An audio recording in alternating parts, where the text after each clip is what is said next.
Good morning, everybody. This morning we have Patti Harvey with us. She's going to let us know what the Women's Resource Center is, what they do, who they serve, and how we can be a part of that. So Patti has been the director of the Women's Resource Center for 21 years. She's served for the center for 22 years. So Patti, come on up, and thank you for being here this morning. Thank you. Thank you for allowing me to come and share with you all about Women's Resource Center and what we do. And Women's Resource Center is a pro-life Christian ministry. We have two locations. We have a location in Crawfordsville and a location in Covington. And we serve about 150 women a month. And so out of that, what a girl does most of the time, they'll come to us for a pregnancy test. And so we see anywhere from about 13 to 40-year-olds. They come in for a pregnancy test, and all of our services are free. If it's if they are pregnant, it's positive, then we talk to them about their options. And we are a pro-life ministry, so we do talk to them about adoption, how abortion is done, and hopefully we can see that they don't choose that, and then parenting. And we have an ultrasound, ultrasound machine. Our nurse takes them in and does an ultrasound.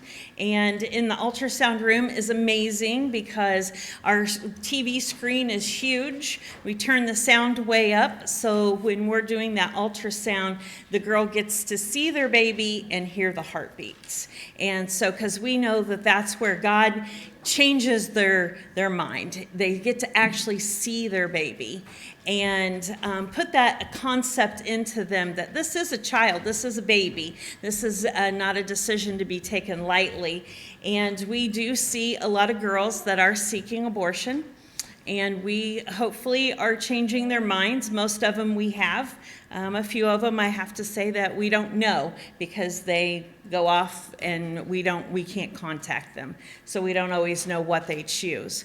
We do have some girls that choose adoption, and so we hook them up with an adoption agency, and we don't do adoption through our center. If they're not pregnant and they're not married, we get to talk to them about what God's word says about abstinence. And so hopefully that plants some seeds with these girls and to prevent pregnancy from here on out.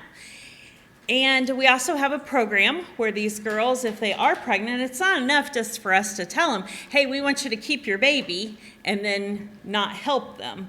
And so we have a program where they can earn diapers and baby clothes and all those. We even they get a free car seat at the end of the program, and cases of diapers and wipes, and just to help them out.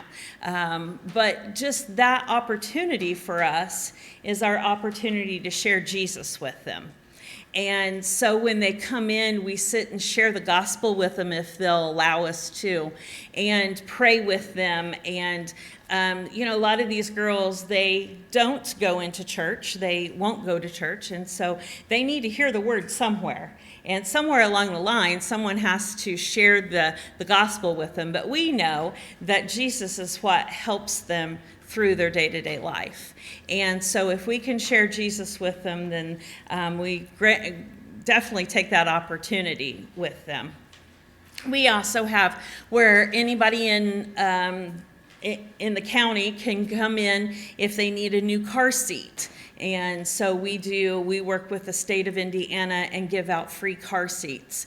And we also have pack and plays because we never want a child not to have a crib to sleep in, or, we want them to have safe sleep. So we do those programs. So it's, like I said, we do probably about 100 pregnancy tests a month, and between the two centers. And we probably do about 120 ultrasounds.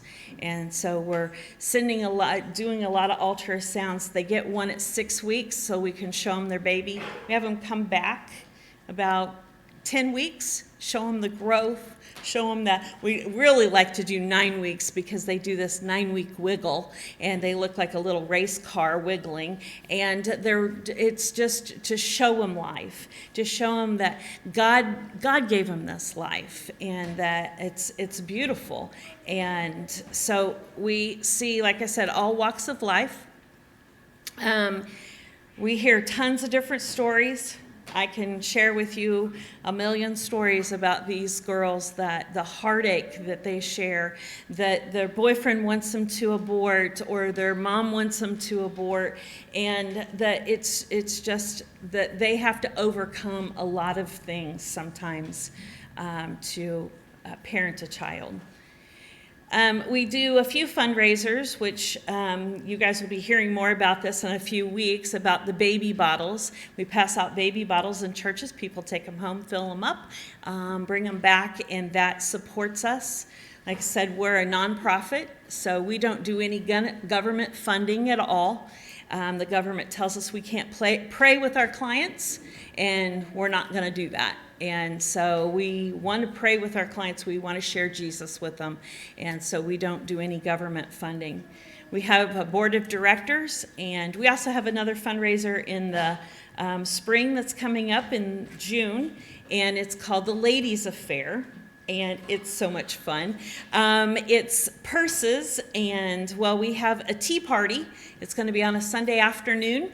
It's going to be a tea party with desserts, and then afterwards we've been collecting purses and jewelry, and it's free for the taking. You give a donation for whatever you want. We have a ton of purses. We have anywhere from Coach to you name it, we probably have it. And so a lot of Vera Bradley and a lot of really nice purses, new purses too. And so come and join in with us on that. We always have a client that comes and shares her story of how she overcame and how she has this beautiful baby, and how Women's Resource Center really helped her in that journey. So we also do a banquet in the fall. And so we have some fundraisers that help support us, and then wonderful people like you guys, like churches. We couldn't do it without the churches to support us and to help walk through with us and stand in that pro-life. And that's what we have to have, is people standing for pro-life and standing with us to help minister to these girls. Thank you very much for allowing me to come. I'll be here afterwards if you need to ask me a question. Thanks.